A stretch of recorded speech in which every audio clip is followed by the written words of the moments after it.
Welcome back to the channel, guys. So today's gonna be a little bit different. I'm actually gonna demo a couple of rackets. One that I've seen that is becoming very popular these days, which is the Vcore, Yonex Vcore. And the other one is the all-time, probably one of the all-time best-selling rackets, the Babolat Pure Aero. The reason why I'm gonna do these two today is because they're both 100 square inches. They have very similar specs, but I'm sure they'll play differently. So I'm excited to do this little play test. I'll be commenting while playing on the court, and let's see how this hype is all about, because I know a lot of pro players have switched this year to the Yonex. A lot of American players have left Wilson and some Babolat to the Yonex brand. So pretty excited to try out these rackets. All right, let me start up with a little introduction on these two rackets. So we have the Babolat Pure Aero 2023 version, and then the Yonex Vcore 100 2023. Why do I choose these two? Well, the Babolat Pure Aero has been, hugely popular ever since Rafa Nadal came on tour, and it's one of the best-selling rackets of all time. And the Vcore line has been very popular in the past 2 years. A lot of pros have switched to these rackets, and a lot of recreational players as well. So these two rackets are very similar in a lot of ways. The head size is 100 square inches. The length is the same. The strong weights, I'm using the Tennis Warehouse description here. The strong weight of the Vcore is 11.3 ounces and only 11.2 for the Pure Aero, so very similar. They both have the same balance, a 4 points headlight, the same swing weight, 322, the same stiffness rating at 65, and the same string pattern, 16 mains and 19 crosses. One of the main differences is the beam width. Of course, for the Babolats are known for having thicker beams, which really helps for the spin, but both rackets are known for being spin monsters. So right off the bat, the Babolat Pure Aero felt pretty good on the ground strokes. I like the path of the ball. Very nice net clearance. It has a very nice bell curve shape, which I really like. It feels pretty good off the strings. All right, so Babolat Pure Aero feels very good. I think complement my ground stroke motions pretty nicely. Little bit light for me. Might add a leather grip, but so far so good. Alright, so I did mention that the racket felt a little bit light for me, but that's normal because I use a Pro Staff 97 with a little bit of lead tape. So this racket is actually about 0.7, 0.8 ounces lighter. But overall, the ground strokes feels pretty good. Feels pretty good.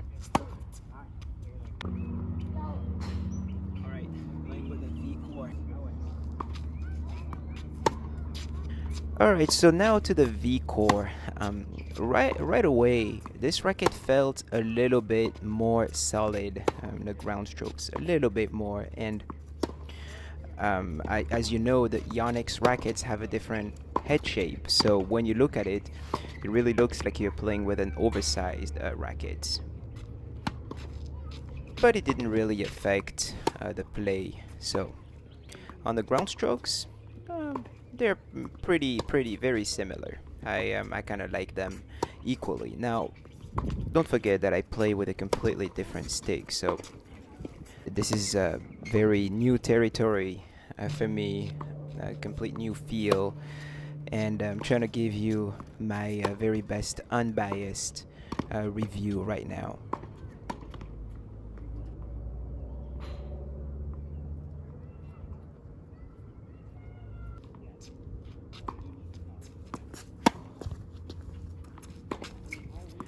There you go. Now hitting some moon balls.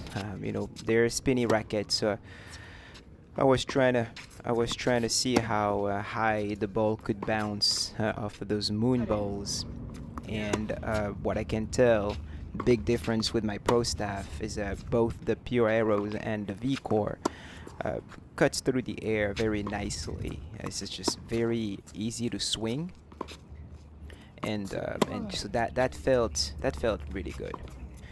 Now, let me give you my advice when it comes to switching to a new racket. First of all, make sure that you demo it, and if possible, demo it with your preferred strings and tension. I know it's gonna cost you a little bit more, but at the end of the day, if you decide to buy a new racket and strings, this is gonna be your setup for some time, for many years. So I think it's definitely worth the investment, because strings and tensions have a pretty dramatic effect on how a racket performs.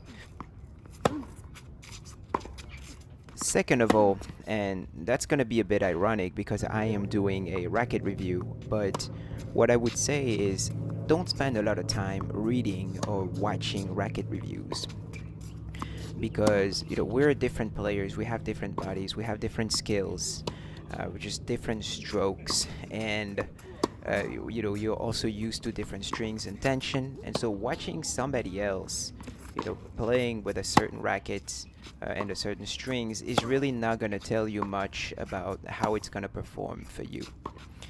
um, I don't know if you read like a lot of racket reviews, but you'll always find something along the lines of, this racket is great for power and spin, but it has enough control so your balls can land inside the baseline, right? And then another one would say, okay, so if you're an aggressive player, this racket will give you all the control you need so you can swing with confidence without, spraying every other ball.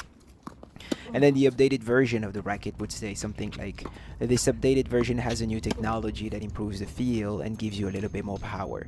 I mean, at the end of the day, every single racket's reviews is going to tell you that it has either more power or more control, and it's great for spin, but, it's not going to neglect the other aspects of tennis.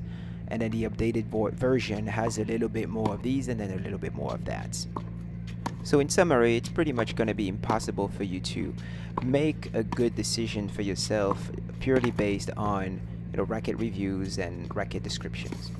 Now, that being said, watching reviews and seeing what the new rackets are all about is fun. I mean, it's fun if you're a tennis player, you're a tennis fan. There is absolutely no problem with watching that. I watch a lot of it because I find it kind of fun. Sometimes I want to watch tennis matches. Sometimes I want to watch tennis practices. Sometimes I want to watch equipment reviews. But that's not what I'm going to be using if I wanted to switch right to a new racket, to a new string. Alright, let's go back to the playtest now. So when it comes to the volleys, I did not like the Babolat Pure Aero at all. I think it was way too light, which made it very, very unstable at the net. I had to change my volleys quite a bit, just because I felt like the ball was just pushing me. Racket did not help me on very fast volleys. Overheads were fine though, but an overhead usually is a softer ball. And the Vcore performed a lot better at the net. It's not like a racket made for volleys, serving volleys, but it definitely did the job. And now onto the serve. Again, these rackets are very easy to swing, especially for me because I use a lot heavier rackets. So pretty easy to swing. Probably is gonna generate quite a lot of kick. Now, you can tell here, this is toward the end of the review, and I was already pretty dead.